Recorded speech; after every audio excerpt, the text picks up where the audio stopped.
Generasi Qur'ani adalah generasi yang dalam hidupnya dia akan selalu menjadikan Al-Quran sebagai pedoman hidupnya.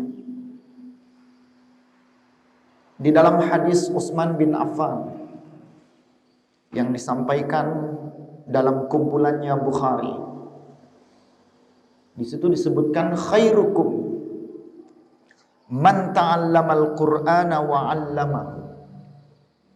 Sebaik-baiknya kalian adalah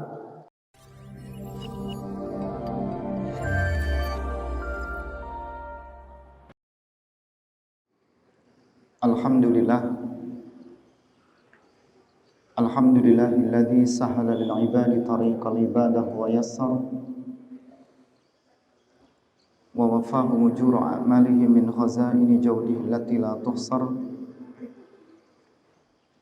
Asyhadu an la ilaha illallah wahdahu la syarikalah al-malik al-akbar wa asyhadu anna Muhammadan abduhu wa rasuluhu asyafi' fil mahsyar. Allahumma salli wa sallim ala nabiyyina Muhammad wa ala alihi wa ashabihi wa man tabi'ahum bi ihsanin ila yaumiddin. Amma ba'd. Bapak-bapak, ibu-ibu,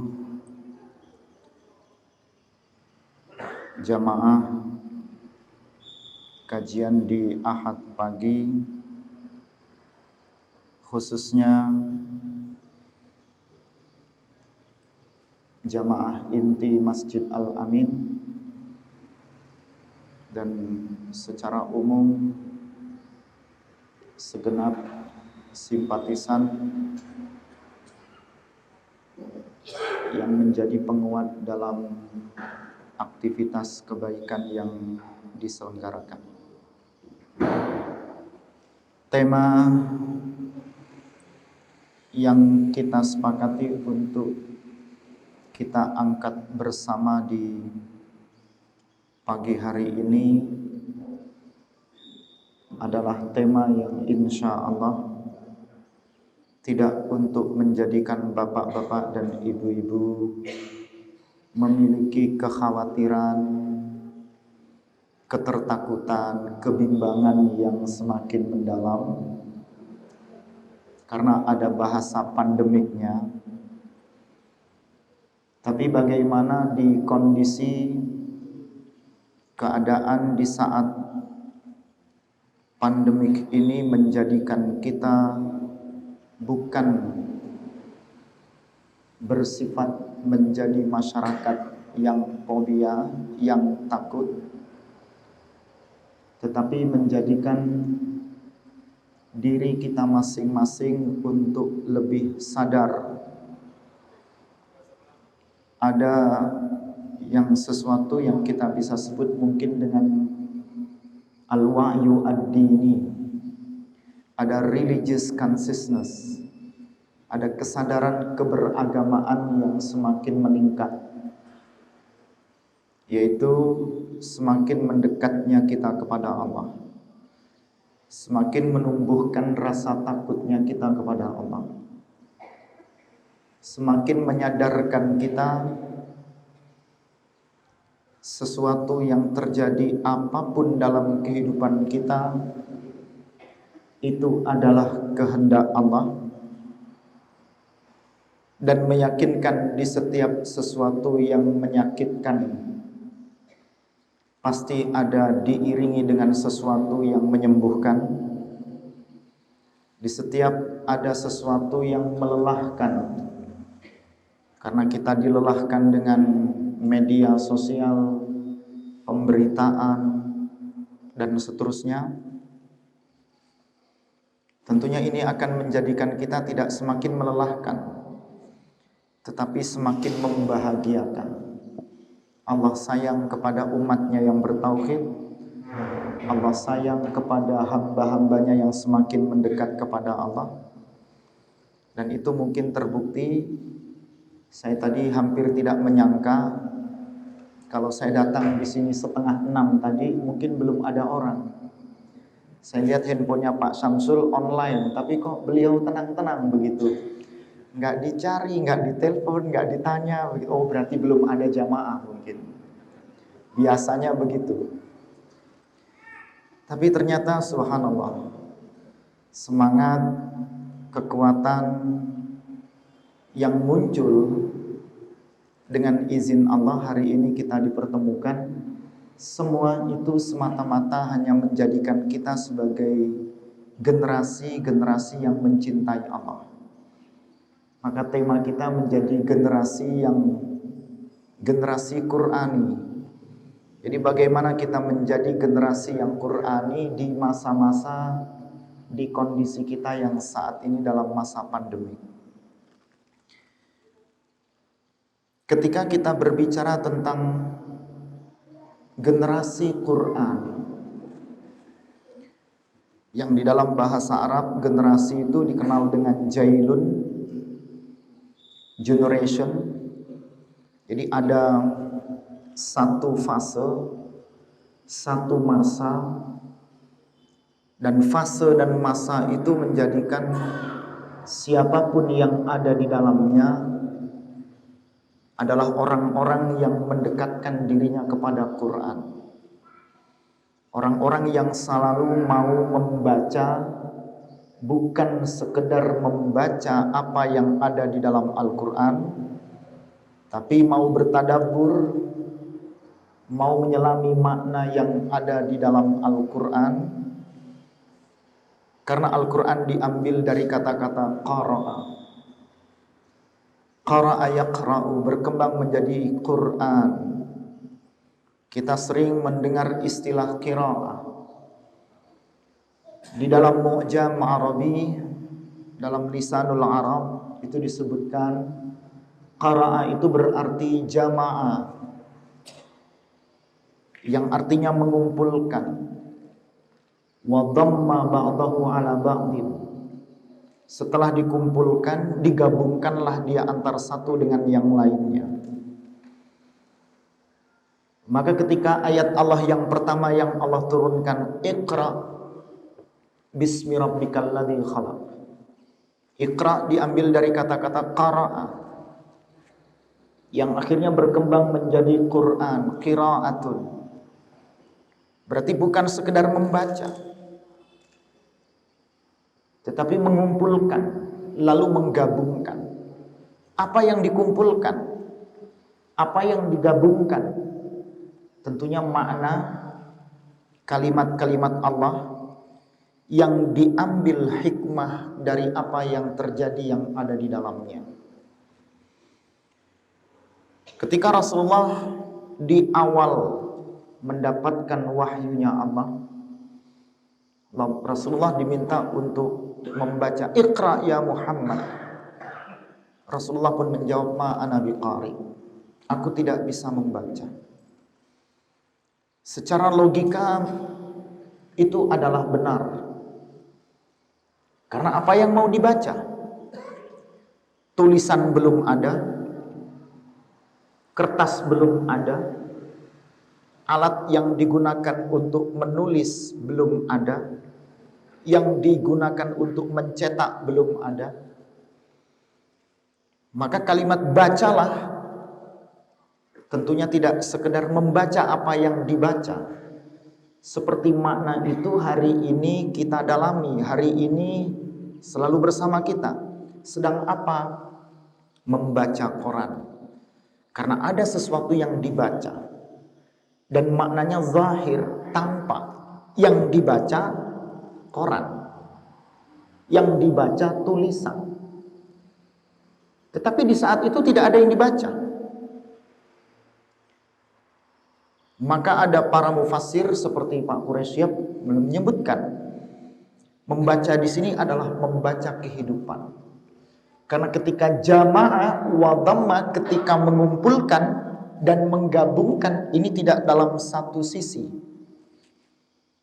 tidak berpikir secara satu sektor, tidak berpikir secara sektoril, tapi mencoba menggabungkan antar satu dengan yang lainnya, menghubungkan antar satu dengan yang lainnya. Disitulah kita membaca sebuah kehidupan. Ada apa dengan penyakit? Tentunya setiap penyakit pasti ada obatnya. Setiap penyakit pasti ada yang mendatangkannya. Kalau setiap penyakit ada obatnya, berarti akan ada yang mendatangkan obatnya. Apakah kita akan mengatakan ini penyakit disebabkan yang lainnya? Betul. Tapi tidak mungkin Allah tidak berkehendak di situ. Mungkin Allah punya kehendak lain. Mungkin ada hikmah di balik sesuatu yang terjadi. Yang tadi kita sebut ketika sesuatu disempitkan, dikecilkan, disakitkan, maka akan muncul di sisi yang ada di baliknya keluasan, kebesaran, dan mungkin ada hikmah lain yang kita tidak bisa sebutkan satu persatu. Nah, disitulah fungsi ketika kita membaca Al-Quran dengan mengambil hikmah dari apa yang ada di dalamnya. Generasi Qur'ani adalah generasi yang dalam hidupnya dia akan selalu menjadikan Al-Quran sebagai pedoman hidupnya. Di dalam hadis Utsman bin Affan yang disampaikan dalam kumpulannya Bukhari, di situ disebutkan khairukum man ta'allamal Qur'ana wa 'allamahu. Sebaik-baiknya kalian adalah man ta'allamal Qur'an, yang belajar Al-Quran, wa 'allamahu, dan mengajarkannya. Ada yang belajar tapi tidak mengajarkannya, ada yang mengajarkannya tetapi tidak mau belajar tentangnya. Tentunya di sini kalimat ini menjadi kalimat yang di dalamnya ada rahasia. Mengapa Rasulullah menyebutnya dengan khair? Khair di sini tentunya diartikan sebaik-baiknya. Berarti akan ada makna sebaik-baiknya adalah yang belajar dan mengajarkannya. Jadi kumpulan di antara keduanya itulah yang akan menjadikan sesuatu itu menjadi baik. Makna yang kedua, ada yang mengantarkan khair itu adalah pilihan. Khiyar, khiyar itu dari kata-kata khara. Khara yakhir, ini memilih. Berarti ada yang dipilah dan dipilih. Ada sesuatu yang benar-benar dia akan mengambil mana yang lebih baik, mana yang tidak baik. Kalau Al-Quran ini adalah pedoman hidup kita, kalau Al-Quran itu adalah petunjuk hidup kita, berarti tidak akan ada kebaikan, tidak akan ada kemuliaan, tidak akan ada pembedaan, kecuali solusi kehidupan ini hanya diselesaikan dengan Al-Quran. Bapak Ibu boleh melihat masalah apa yang hari ini tidak terselesaikan, kecuali dia akan terselesaikan dan tidak akan mengundang masalah berkelanjutan, kecuali ketika masalah itu kita selesaikan dengan Al-Quran. Bicara teknologi, Al-Quran sudah menyebutnya. Bicara tentang cara berpikir, cara menata jiwa, cara melihat sejarah, Al-Quran sudah mengajarkannya. Tidak ada yang tidak disebutkan di dalam Al-Quran.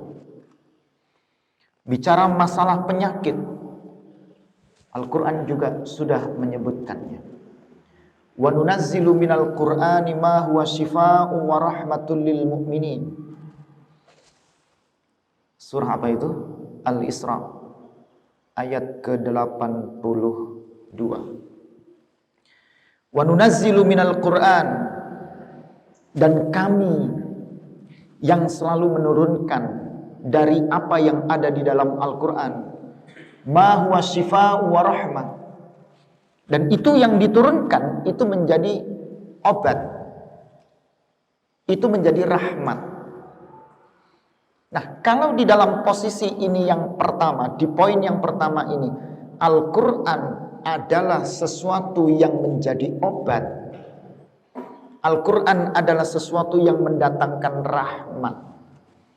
Sementara kehidupan kita ini adalah kehidupan yang berpijak kepada rahmatnya Allah, kasih sayangnya Allah.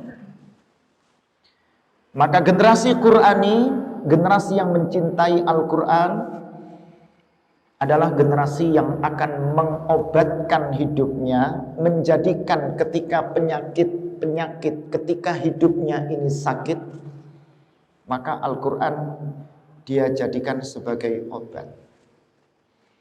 Bapak Ibu boleh mencoba di saat kondisi kita ini tidak enak, di luar pandemik ya. Bapak Ibu sakit, capek, lelah, pikiran susah, cicilan belum selesai, keluarga sedang susah, hadir ikut ngaji, atau gerakkan lantunan-lantunan kalimat Allah itu di setiap kita selesai melaksanakan ibadah sholat, atau baca Al-Quran itu ketika pergantian waktu, ya, dari pagi ke malam, dari siang ke malam, atau dari malam ke siang. Maka hidup itu menjadi tenang. Hidup itu menjadi penuh dengan kasih sayangnya Allah. Di situ sebenarnya ketenangan itu ada dalam hidup kita. Maka generasi Al-Quran, generasi yang mencintai Al-Quran adalah generasi yang hari ini diharapkan di masa pandemi ini. Karena yang dibutuhkan ketenangan. Yang dibutuhkan biar kita ini tidak panik. Yang dibutuhkan bagaimana hidup ini menjadi berkah. Hidup ini menjadi penuh dengan naungan, penuh dengan lindungan dari Allah Subhanahu wa taala. Suatu hari saya dipertemukan kepada seorang teman lama. Teman lama ini berasal dari Cilacap. Beliau bercerita, ketika itu ayahnya di posisi sedang sakit. Lalu kemudian saya bertanya, sakit apa Bapak? Gejala stroke. Jadi tidak bisa, susah berjalan, susah berbicara, bergetar kalau tanda tangan. Akhirnya diterapilah dengan Al-Quran. Dia meminta ayahnya setiap habis sholat membaca Al-Quran. Setiap waktu, kalau ada waktu luang, dia minta untuk membaca Al-Quran. Pelan-pelan dari membaca, dia berikan kertas satu rim, lalu diminta untuk menulis Al-Quran. Nah, dari tulisan itu, dari menulis Al-Quran di ayat yang pertama, di surah yang pertama sampai yang terakhir, itu kelihatan perubahannya. Maka secara tidak langsung Al-Quran memiliki mukjizat yang menjadi obat. Nah, ini monggo mungkin bisa diikhtiarkan, bisa diijtihadkan, tetapi dengan niatan yang tidak boleh salah. Tetap kesembuhannya itu datang dari Allah Subhanahu wa taala. Suatu hari ada anak kecil yang masih kelas 1 SD. Anak ini baru belajar Iqra jilid 4. Lalu ketika dia naik ke kelas 2, dia mencoba menghafal Al-Quran karena dia masuk di sekolah tahfidz. Dia ikut tahfidz Al-Quran. Subhanallah, anak ini sudah berjalan di juz yang ketiga. Jadi juz 30, juz 29, juz 28.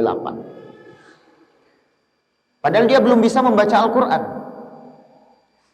Tetapi ketika orang tua meminta untuk belajar menghafal bersama guru tahfidznya di rumahnya, Orang tua ini kaget. Sekarang surah Al-Mumtahanah, ayo dihafal. Dia bisa membaca ayat pertama, kedua, ketiganya lupa. Diambillah Al-Quran lalu dibuka. Anak ini bisa tahu halamannya ada di mana, posisi ayat ini ada di mana, dan bisa membaca. Padahal di sekolahnya dia masih pada Iqra yang keempat. Nah, disinilah generasi Al-Quran adalah generasi yang dibutuhkan untuk mengembalikan obat. Kenapa anak saya kok susah membaca Al-Quran? Anak saya kok sulit untuk membaca Al-Quran? Nah, ketika generasi Quran menjadi generasi yang selalu mencintai dalam setiap kehidupannya dengan nilai-nilai yang ada di dalam Al-Quran, generasi itulah yang nanti akan bisa bertahan di masa-masa seperti ini. Yang kedua,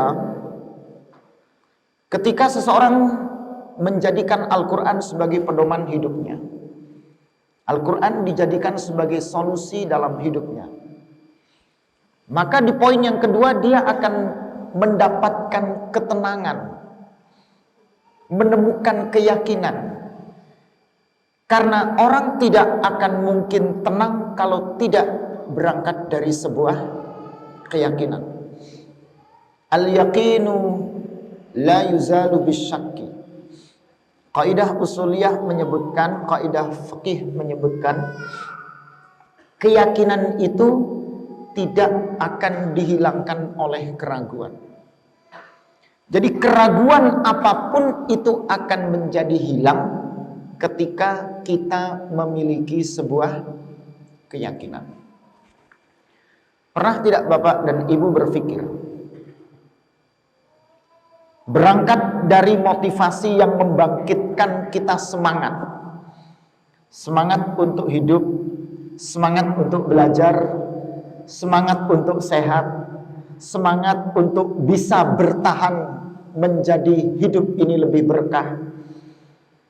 Kalau tidak akan jadi takut, kemana-mana takut, kemana-mana bimbang. Di mana-mana masjid itu karpetnya sudah dilepas.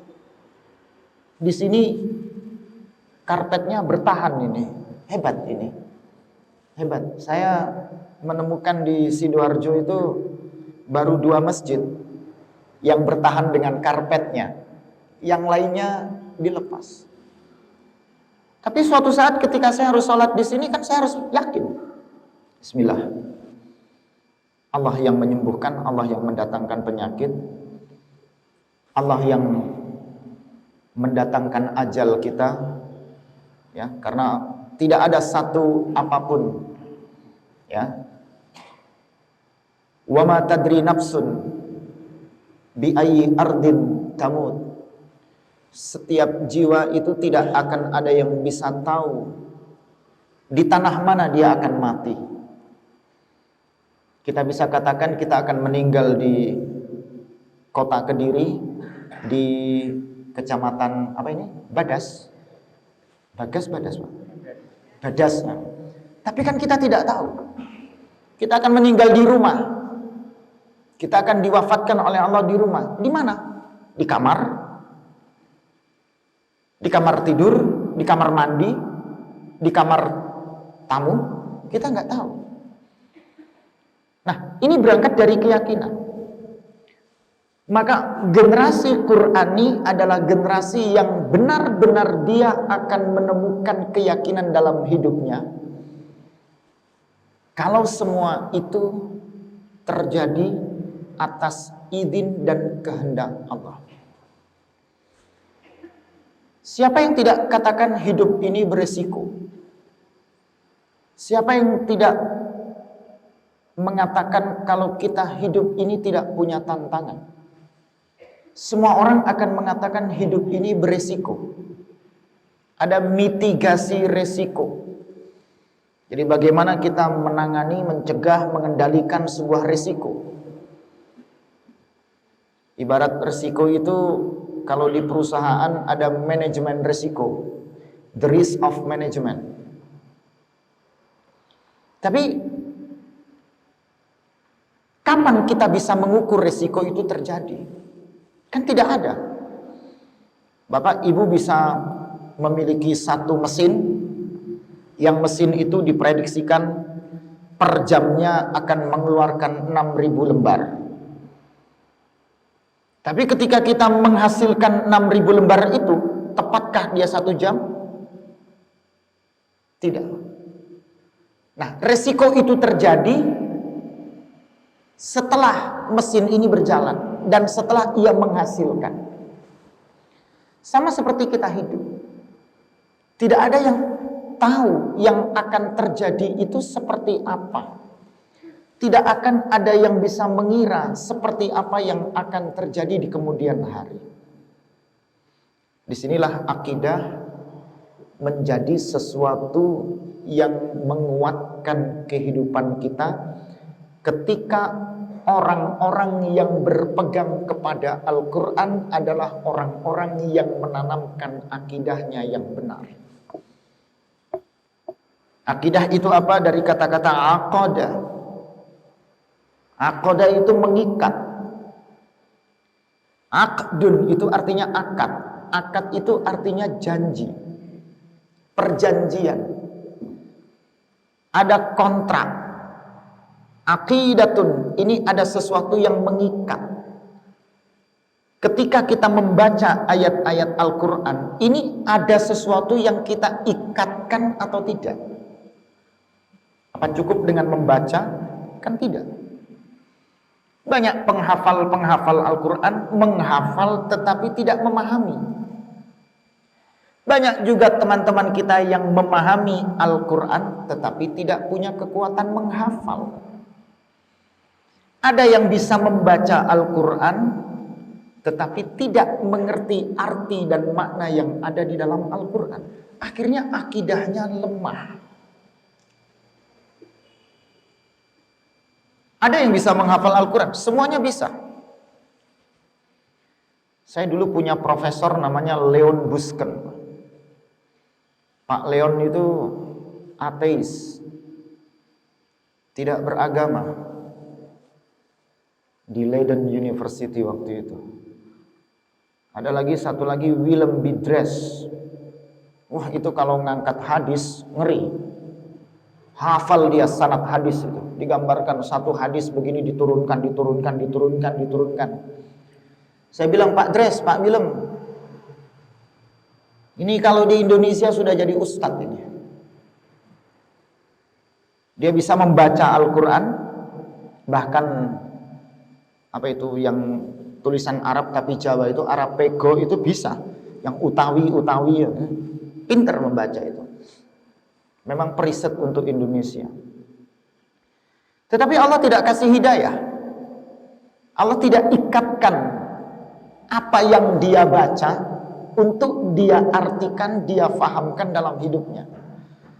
Sehingga jadilah dia orang yang bisa membaca Al-Quran tetapi tidak mengerti arti dan maknanya. Pandemik ini yang meyakinkan kita ini apa? Siapa? Yang meyakinkan kita adalah Al-Quran. Daripada kita nggak boleh kemana-mana, ya, mau ke mall di sini nggak ada mall, mau ke pasar juga kita mikir, keluar dari rumah kita juga berpikir panjang, maka tidak ada lagi yang dapat dilakukan kecuali kita bertadabbur terhadap apa yang ada di dalam Al-Quran. Hanya itu. Maka generasi Qurani yang benar-benar mengikatkan dirinya dengan apa yang dia baca, apa yang dia pahami, apa yang dia telaah, apa yang dia kembangkan dari ayat-ayat Allah yang ia tahu, yang ia baca. Itulah generasi yang hari ini bisa bertahan. Saya melihat ada beberapa TPQ masih bertahan meskipun pandemik. Sekolahnya tutup, ya, SD-nya, SMP-nya tutup karena merdeka belajar.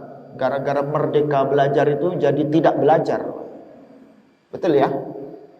Salah ya? Kan merdeka belajar, akhirnya nggak belajar sama sekali itu. Tapi rumah tahfidz, ya, RTQ, TPQ ini masih bertahan. Sehingga pertahanan itu apa yang dikuatkan? Maka saya pesan kepada teman-teman yang hari ini mengelola TPQ, RTQ, ya, yang ada di masjid-masjid, teman-teman di takmir, ini perlu menguatkan itu. Jadi pesankan kepada adik-adik kita yang belajar tentang Al-Quran, maknanya ini tidak hanya sekedar tekstual, tetapi kontekstual, karena salihun likulli makanin wa zaman.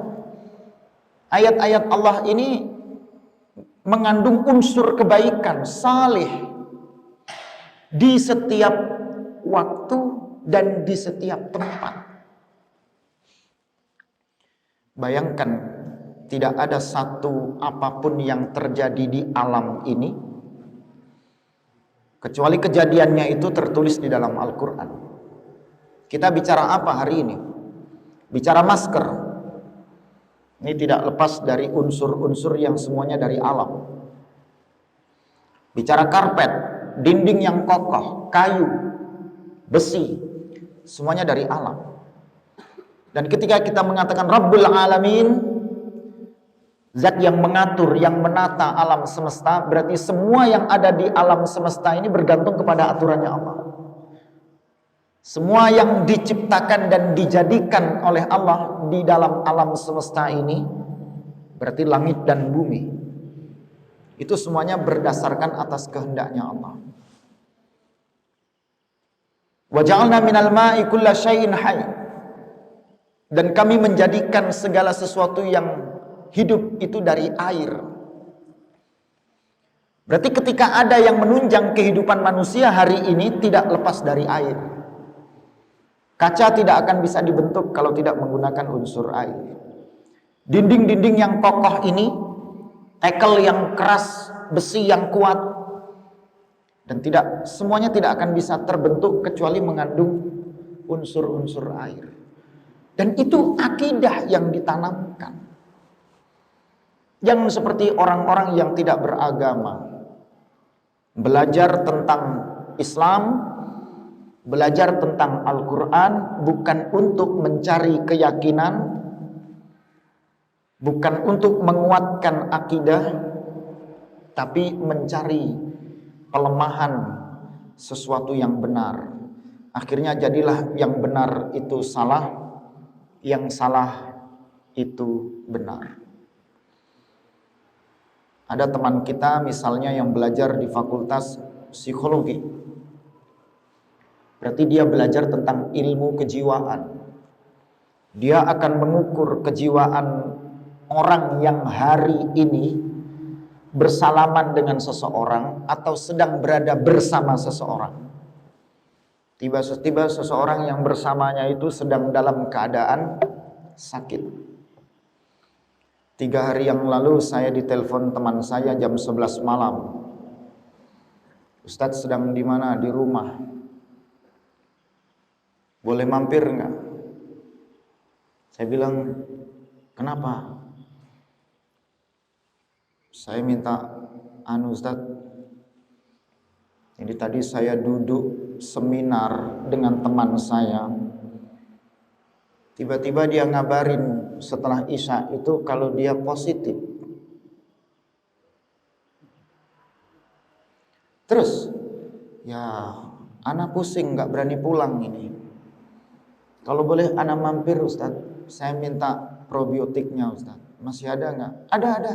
Jangan mampir deh. Saya kirim pakai GoSend saja. Ustadz jangan takut, saya lagi tes rapid, tes antigen, swab antigen.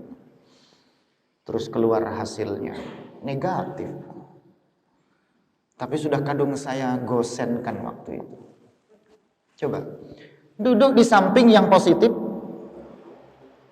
omong-omongan, ternyata dia negatif. Terus saya bilang, kok bisa negatif? Ya mungkin anak kebal Ustadz. Gara-gara ngaji mungkin ikut Ustadz begitu ya. mantep, yakin aja lah, optimis aja. Nah, ini kan kejiwaan kita yang diukur mental kita. Jadi psikoanalisis kita seperti apa? Analisa kejiwaan kita ini seperti apa? Takut, deg-degan atau tidak? Nah, ketika ini sedang nervous, nah itu kena. Kayak iman gitu loh Pak. Kalau lagi di masjid begini, iman kita ini mantap sekali. Wah, kayaknya dunia ini nggak ada artinya apa-apa. Tapi kalau sudah pulang, nah ini godaannya banyak. Godaan pekerjaan lah, godaan keluarga, godaan masyarakat. Di situ kira-kira. Tapi mengapa ketika kita sedang di masjid, ketika kita sedang di rumahnya Allah, ketika kita sedang di Baitullah, di Mekah atau di Madinah, ini kayak tidak memikirkan sedikit pun. Ini kan karena keyakinan, karena akidah. Maka generasi Qur'ani, generasi yang perlu kita titipkan di dalamnya sentuhan-sentuhan yang menguatkan keyakinan dalam hidupnya. Kalau hidup itu berangkat dari sebuah keyakinan. Nah, silahkan di masa pandemik ini mungkin teman-teman banyak menghidupkan kehidupannya dengan membaca Al-Quran. Coba selami baik-baik. Mungkin banyak yang bisa khatam Al-Quran.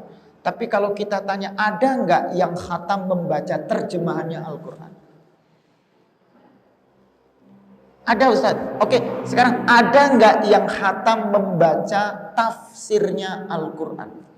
Tafsir Al-Misbah mungkin, tafsir Ar-Razi mungkin, Ibnu Katsir mungkin, Al-Maraghi mungkin. Khatam Ustaz tafsir Jalalain. Nah ini kan sudah banyak hari ini yang Allah mudahkan untuk kita. Walaqad yassarnal Qur'ana lidzikri fahal min mudzakir. Yassarnal Qur'an. Jadi ini pekerjaannya sudah selesai ini sama Allah. Laqad ada lam di situ, lam ta'kid. Dia menekankan sekali, menguatkan sekali. Dia memberikan stressing di situ. Sungguh benar-benar kami sudah datangkan itu kemudahan. Kemudahan di mana? Pada Al-Quran. Untuk apa? Lidzikri. Biar jadi peringatan. Biar menjadi sesuatu yang selalu berada dalam ingatan kita. Tapi ada enggak yang mau mendatangkan itu sebagai peringatan dalam hidupnya? Saya punya murid dulu, ketika saya ajar usianya sudah 78 tahun. Jadi masuk kuliah itu usianya sudah 78 tahun. Aslinya Malang, Kepanjen. Dia sudah punya istri, punya anak, dan punya cucu. Saya tanya, cucu jenengan ini sudah ada berapa? 21 Ustaz. Jadi saya katakan, saya ini mengajar kakek saya ini.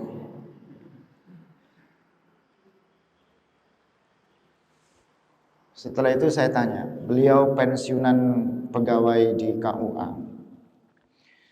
Ibu di rumah sehat? Sehat alhamdulillah. Nafkahnya gimana? Saya tinggalkan 11 ekor sapi perah Ustaz. Alhamdulillah. Siapa yang ngurus? Anak-anak. Terus kok motivasinya ingin kuliah, ambil bahasa Arab lagi. Jadi kuliahnya ini pakai bahasa Arab, Pak. Dari A sampai Z bahasa Arab. Usia 78 tahun. Pulang pergi kalau dari ke Surabaya itu dia naik sepeda motor. Sehat. Apa yang memotivasi jenengan kok masih mau belajar bahasa Arab? Saya senang tantangan Ustadz, biar saya tidak pikun katanya. Dan setiap bulan dia menyisihkan uangnya dari uang pensiunannya itu sekitar hampir 1 juta untuk beli buku, tapi bahasa Arab semua. Gundul-gundul semuanya itu. Beli di Ampel situ. Nah, kadang-kadang dia membuka bukunya, saya tanya, paham nggak yang dibaca? Saya lihat terus nanti insya Allah kayaknya paham Ustaz. Nah, itu saya coba saya lihatkan dulu dengan beberapa profesor saya. Jadi ketika dengan Pak Leon saya lihat, Pak Leon itu paham yang dibaca itu. Ya nanti kan paham. Karena sering dilihat paham. Dan sering dilihat hafal. Ternyata dia lebih banyak melihat Al-Quran, membaca tafsir-tafsirnya Al-Quran, ketimbang dia membaca kitab-kitab agama yang lainnya. Jadi misalnya kalau dia mungkin mengaku beragama Kristen dulunya, berarti kan dia akan belajar dan banyak membuka Injil. Ini kan enggak. Tapi orang-orang seperti ini dia mencari, mendalami untuk mencari titik lemahnya, untuk mencari sisi kebaikan yang ada di dalamnya. Jadi ilmunya diambil, akidahnya dihilangkan. Kalau kita kan ada apa itu? Akidah, iman, adab, ilmu, amal. Imannya dihilangkan, adabnya diambil menjadi muamalah, ilmunya diambil sebagai pengetahuan, amalnya diaplikasikan, jadilah dia eksekusi yang hari ini kita lihat teknologi dan sains berkembang di mana-mana. Itu yang diambil.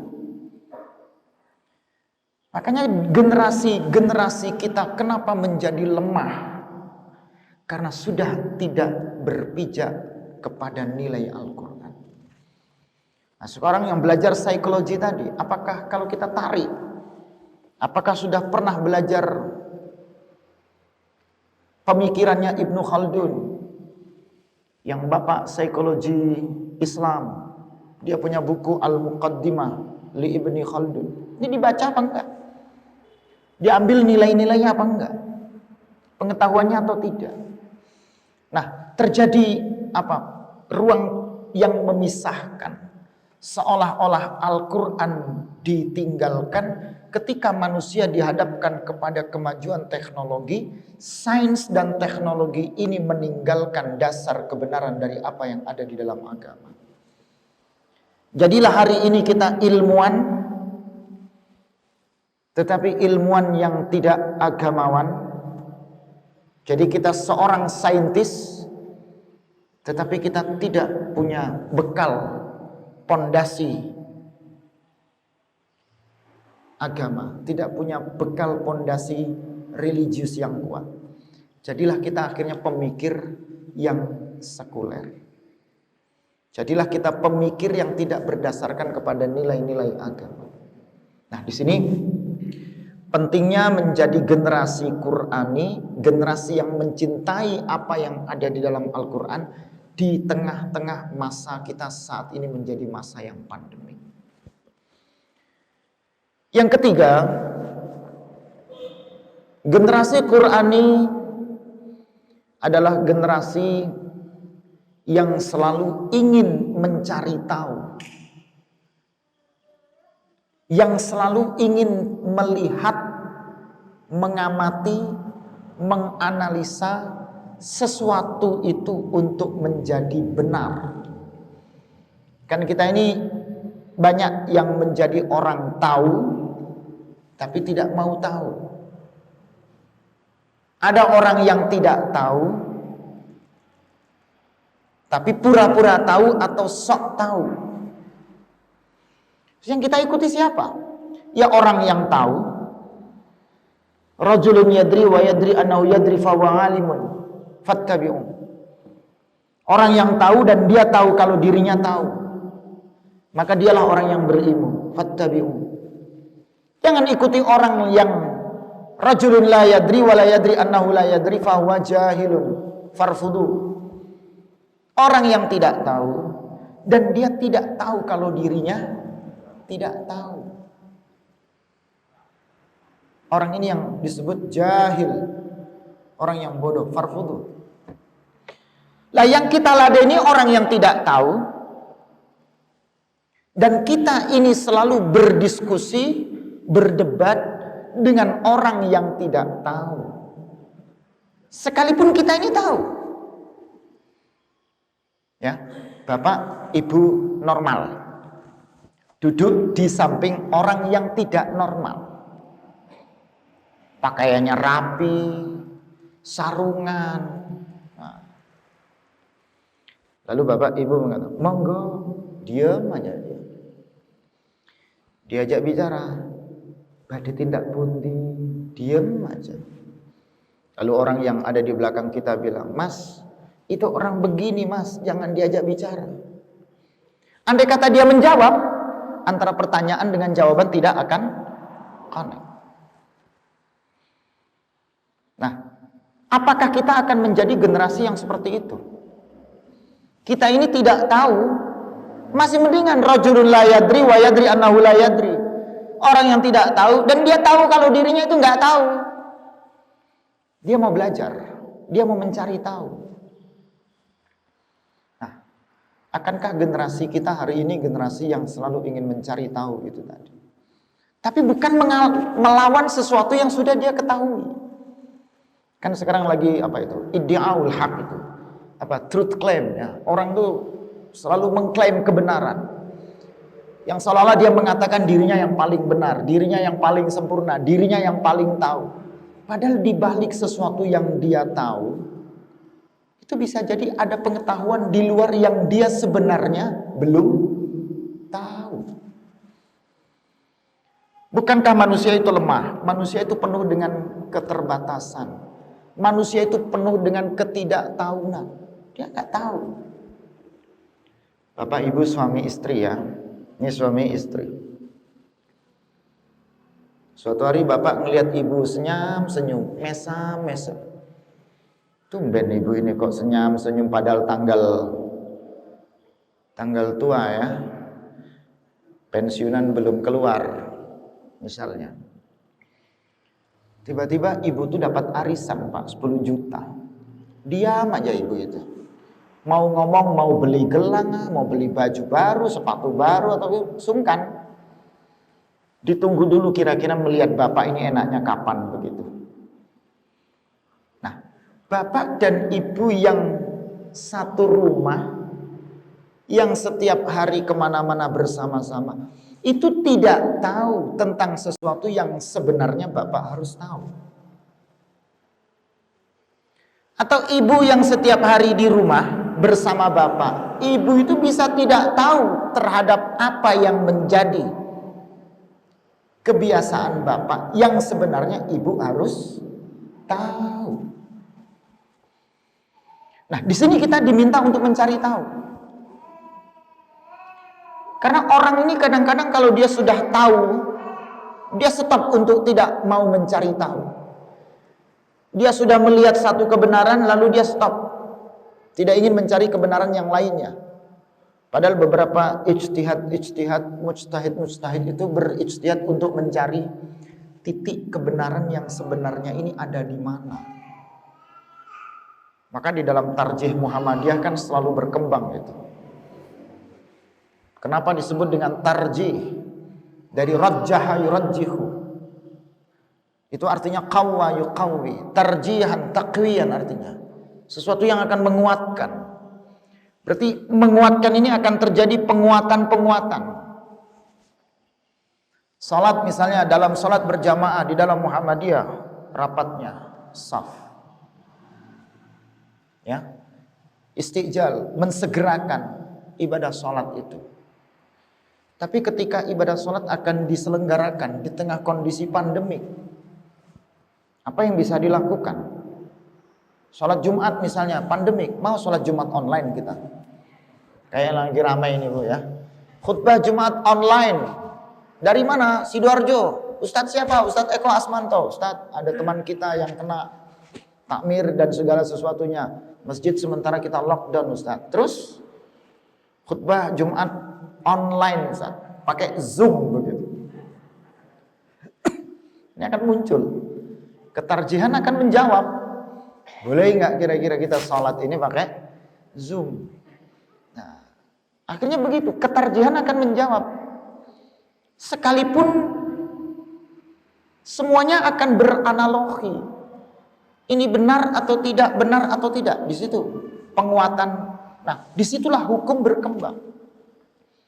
Al-hukmu yaduru ma'al illah wujudan wa adaman. Hukum ini akan ada atau tidak adanya itu berdasarkan illah, berdasarkan sebab. Bapak kok tidak ke masjid? Saya kurang sehat. Enggak apa-apa, Pak.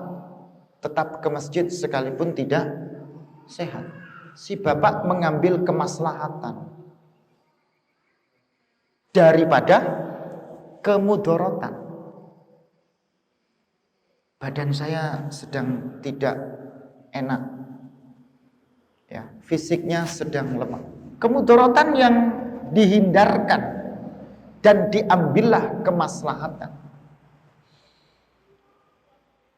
Bapak tidak berangkat ke masjid, kenapa? Karena sedang di rumah ada ibu yang sakit. Jadi bapak ini kepikiran, ibu sedang tidak ada di rumah, tapi ibu kandung bapak ini sedang sakit. Maka akan mencari tahu si bapak, ini ibu kalau saya tinggal berangkat ke masjid, nanti takut ibu ini berjalan, nanti kepleset atau jatuh di kamar mandi atau gimana, atau kalau butuh apa. Akhirnya bapak tidak berangkat ke masjid dengan mempertimbangkan kemaslahatan kesehatan ibu kandungnya. Ini kan ada ilahnya, ada sebabnya. Ini harus dicari tahu. Sang mayit misalnya, ini ada ibu yang sedang hamil dan akan melahirkan seorang anak. Diprediksikan di dalamnya ada janin yang masih hidup. Jadi ketika akan terjadi persalinan, sang ibu meninggal, tetapi di dalam ini ada janin yang dinyatakan oleh dokter ini masih hidup. Maka memberlakukan mayit ini kan ada adabnya. Mau tidak mau, apa yang bisa dilakukan yang tercepat untuk mengeluarkan? Nah, ini calon bayi yang ada di dalam kandungan ibu yang sudah menjadi mayit. Ini kemaslahatan. Sama seperti kecelakaan. Ini sudah menjadi mayit, tapi biar tidak keluar kotoran yang ada di dalam tubuhnya atau organ yang ada di dalam perutnya, mau tidak mau yang rusak tadi itu dijahit. Ini kemaslahatan. Disinilah kita perlu mencari tahu tentang sesuatu. Generasi Al-Quran adalah generasi yang selalu belajar untuk mencari sesuatu yang belum dia ketahui. Nah, apa yang belum kita ketahui hari ini? Virus. Ada yang bisa tahu tentang virus? Kan nggak ada yang bisa. Kita cuma bisa menebak namanya ini kan begitu. Saya pernah tanya itu, kok namanya Delta? Apa karena memang munculnya dari Sidoarjo atau apa? Itu kan tergantung siapa yang mau kasih nama. Sama seperti saya tanya yang biasa digunakan teman-teman Muhammadiyah itu probiotik, itu saya tanya kepada Prof. Sukardi yang membuat di Pandaan. Waktu saya ketemu beliau bersama Pak Sultan, mohon doa ya, Pak Sultan lagi sakit ini beliau. Saya tanya, Prof, kok namanya B8, Prof? Terserah saya mau kasih nama apa. Ada B17 dan seterusnya. Itu kan tergantung nama. Tapi seperti apa? Bagaimana? Manusia penuh dengan keterbatasan. Tapi sesuatu yang tidak mungkin ia ketahui, maka dia akan kembalikan itu kepada Allah. Karena manusia penuh dengan keterbatasan. Tapi bukan artinya dia tidak ingin mencari tahu tentang sesuatu yang benar. Dari mana itu? Kembali kepada Al-Quran dan Al-Hadis. Nah, disinilah Bapak-bapak, ibu-ibu sekalian yang dirahmati dan dimuliakan Allah Subhanahu wa taala. Mari bersama-sama kita jalani kehidupan di tengah-tengah masa pandemik ini. Jangan sampai ujian, musibah, cobaan yang Allah turunkan untuk kehidupan kita melemahkan aspek-aspek yang tadi kita sebutkan, khususnya di aspek akidah. Kalau kita kembalikan, semua itu datangnya dari Allah. Semua itu yang menciptakannya adalah Allah. Karena tidak mungkin bakteri, tidak mungkin virus itu tidak mendatangkan kebaikan untuk kita. Banyak hal-hal yang boleh jadi kita sebut itu sesuatu yang merugikan. Tetapi yakinlah di balik sesuatu yang merugikan itu pasti ada sesuatu yang menguntungkan. Mungkin hari ini kita mengatakan banyak hal yang kita menemukan kerugian. Ya. Pernah Rasulullah suatu hari dalam hadis Ibnu Abbas, seorang sahabat itu barusan saja membeli seorang budak. Lalu kemudian budak itu dipakai dan terjadi transaksi. Budak itu dimanfaatkan dan digunakan di rumahnya. Ternyata suatu saat dia menemukan ada cacat pada budak itu. Lalu Rasulullah pun berkata, lalu sahabat ini bertanya kepada Rasulullah, "Ya Rasul, aku barusan membeli seorang budak, ternyata budak yang kubeli ini cacat." Lalu Rasulullah mengatakan, kerugian yang terjadi dalam kehidupanmu itulah sebenarnya keberuntungan. Nah, penjelasannya menyebutkan budak ini diangkat derajatnya. Budak ini dari yang sebelumnya tidak hargai menjadi orang yang bermartabat. Budak ini dibebaskan karena ada yang ingin membebaskan derajatnya dari seorang budak. Hari ini banyak hal-hal yang kita dirugikan. Mungkin yang biasanya dagang di pasar rugi. Yang biasanya beraktivitas dengan kegiatannya yang full menjadi tidak full.